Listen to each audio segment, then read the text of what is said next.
Hey everyone, I'm Lex, and today I'm here to talk about Shadow and Bone by Leigh Bardugo. And this was probably my favorite read so far this year, and it's really, I can't wait to get into the next two books, because if they're as good as this one will probably take over as one of my favorite series, because, oh my god, this was so good. So, all in all, I gave this one 5 out of 5 stars on Goodreads, and I have got to say that this was probably the biggest breath of fresh air as far as fantasy goes in a long, long time. All the characters were relatable, they were good characters, they were interesting, they were intriguing, they were unique, they all had flaws, it was just, this book. So the characters. So the first one you have is the main character, and that is Alina Starkov. I think I'm pronouncing it correctly, hopefully. And she is basically doing the best she can to fit in. She's kind of scraggly and scrawny, and she's not very pretty, so she doesn't really fit in. And the guys like her, but like her is like that girl that's always friends with all the guys, but not one to date. She's Alina, and she's kind of invisible to most of the world, so she's kind of like looked over a lot, and people don't pay a whole lot of attention to her, because I believe one of the descriptions of her was that she looked sickly. Alina. Oh, I love her. Oh my god, I love this character. I love her so much. And then there's Mel. And Mel is kind of like, if any of you have seen Dr. Horrible Sing-Along blog and Captain Hammer, he's kind of Captain Hammer, only competent. Like, that's kind of how I picture him in my head. Like, a real-life, younger version of Mel, or of Nathan Fillion. That's who I see in my head, is like a young Nathan Fillion. But he's smart, he's sassy, he's incredibly competent as far as being a hunter and a tracker, and he's hilarious, and everybody loves him. He's like the popular guy, but not because he's like the star quarterback, but he's really down to earth, and his best friend in the world is Alina, and their relationship just all together just it touched my heart so much, because I just loved it. You had these two completely different people who had been best friends since childhood, and they stuck with it throughout the rest of their lives, and it was like so far. And oh god, I loved it. I love Alina and Mel, and I think both of them as friends are just they're perfect. They're awesome. And then you have the Darkling. Oh my god. So the Darkling was introduced early on in the book, and I was like, who's this mysterious guy? And why is he so like great? Like, he's not creepy, he's just, everything about him lures you towards him. He's mysterious, he's dark, he doesn't really give his emotions freely, he doesn't really talk a whole lot. His actions speak way louder than his words, because he doesn't really speak out. And he's supposed to be like this dark, like kind of exotic-ish man, and he's younger, like he looks younger, but he's really, really old, because I'll tell you about the synopsis too. And he's supposed to be like just this alluring character. He just draws you to him, and he draws Alina to him, and you totally understand why. Like, okay, he's pretty. He's supposed to be really handsome too. So I was like, all right, I've got 2 hot guys in this book already. I am good to go. And then I've got Alina, who's amazing. I love the main character so much. I love her. I love Alina. And you've got a few more characters in there, like Genya.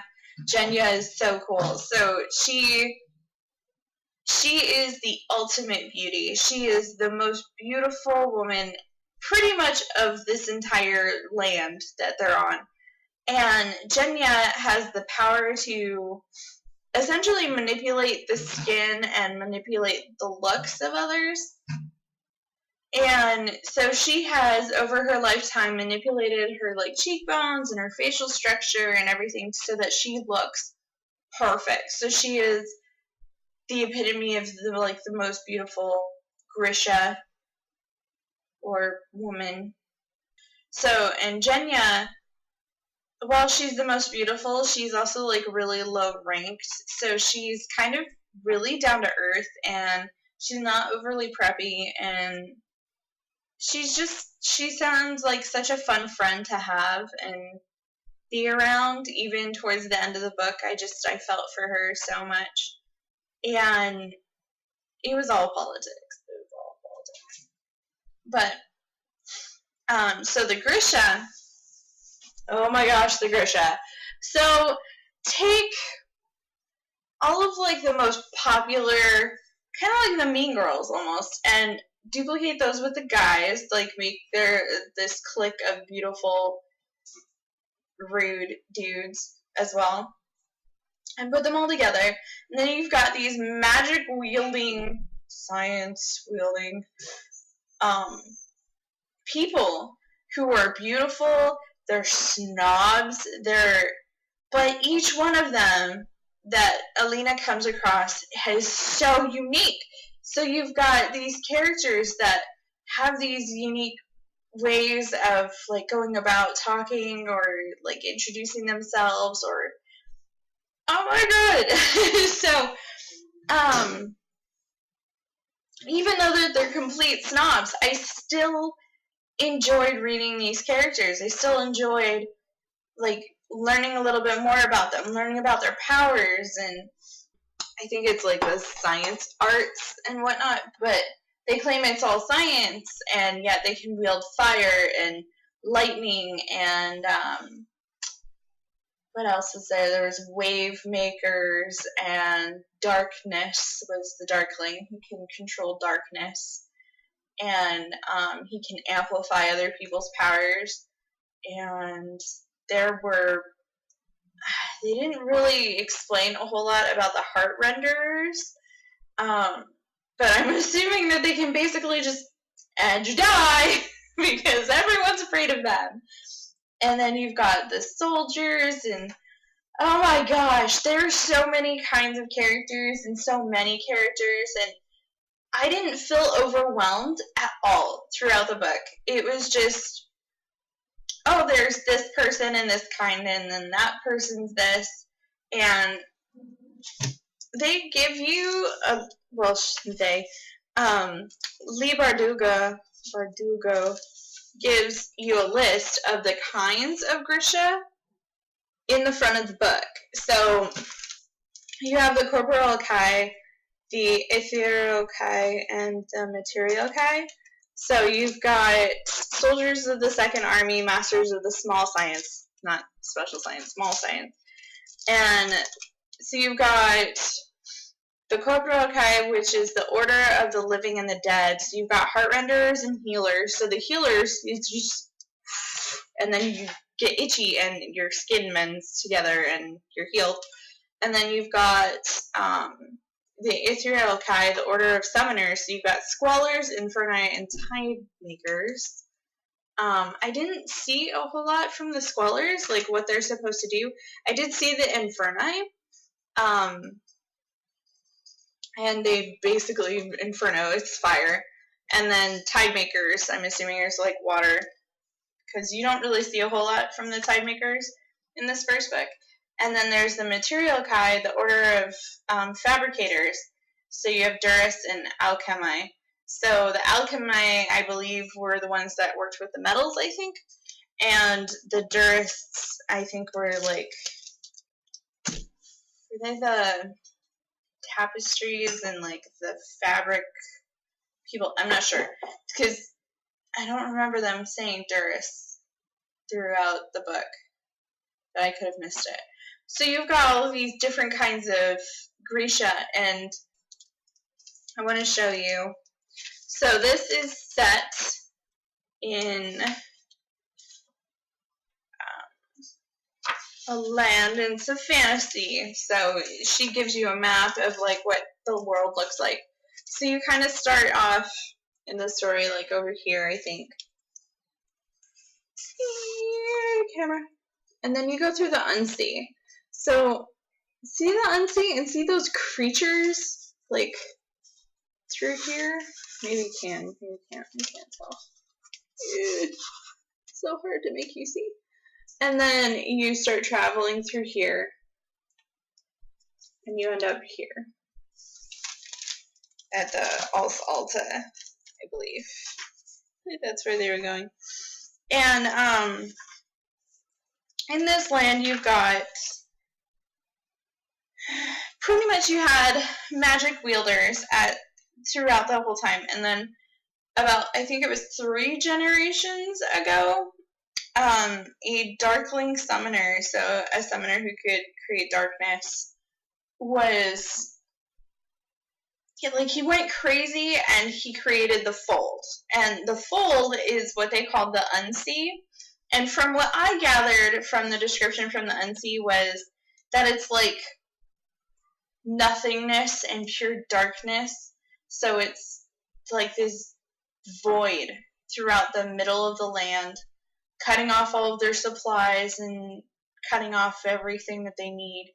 And throughout this creation, he went mad, and I don't know what he was trying to do, but he created the Fold. And inside the Fold, you have these creatures, which, judging by the pictures and by the limited description that she gave, because she writes masterfully. Like, Leigh Bardugo is someone that's going to be really, really well known later on. Like, her writing is absolutely magnificent. I loved it. And by her descriptions, she was in like a panic when she sees these things. And these creatures are like long jaws and like a skullish thing, and they fly, and they have like these huge wings, and so before they attack you, you just hear the flapping of the wings. And throughout the book, when it's happening, like when they're attacking people, it's terrifying. And I just, oh my goodness, it was so scary.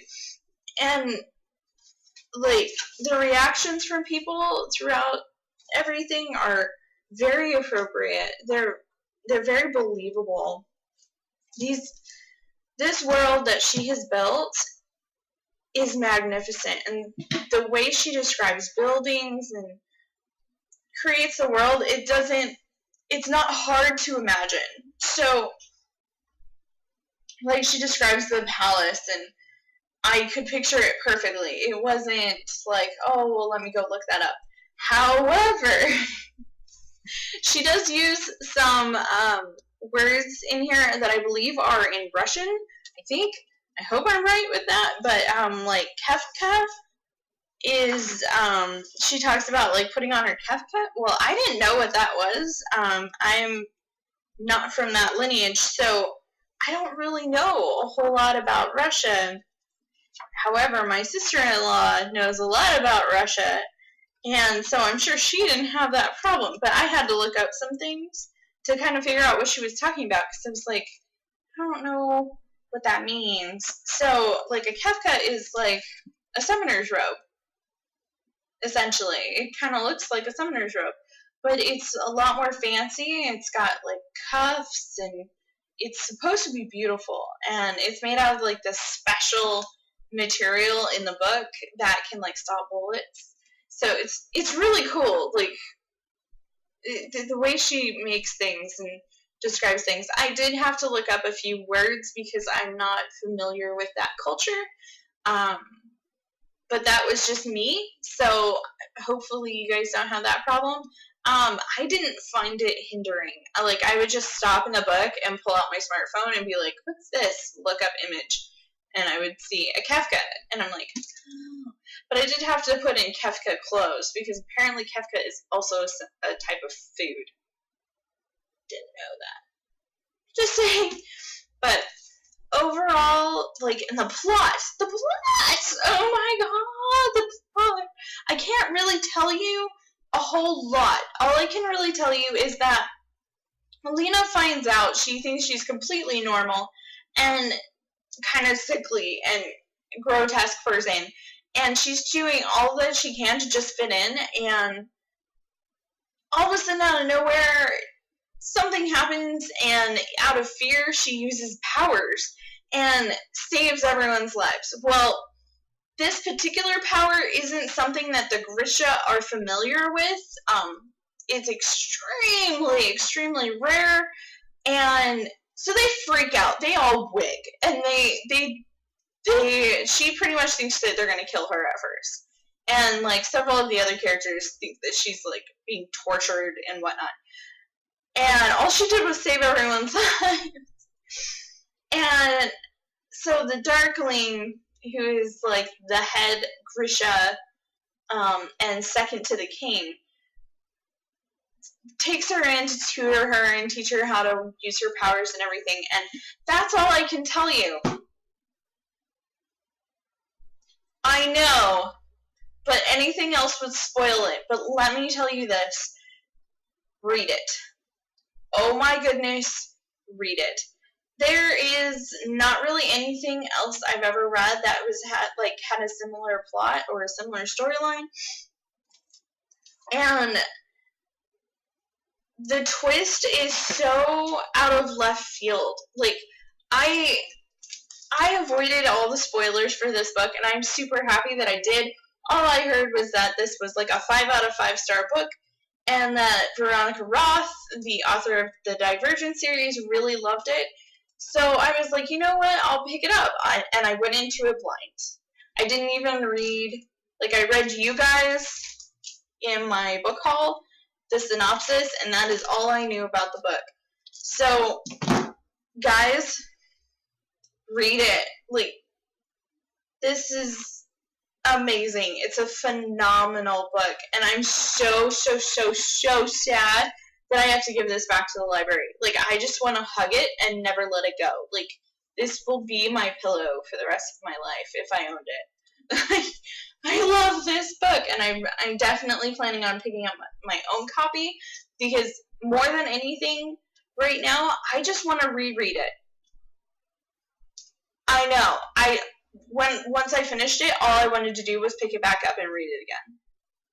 Unfortunately, you guys saw my book haul, and I have a ton of books to get through this summer, so unfortunately I can't just reread it for rereading its sake. I will reread it probably when I get my hands on the second book. I'm so bad. But seriously, if you can pick this up, I know most libraries carry it now. You can also get it on an e-reader through your library or on Amazon.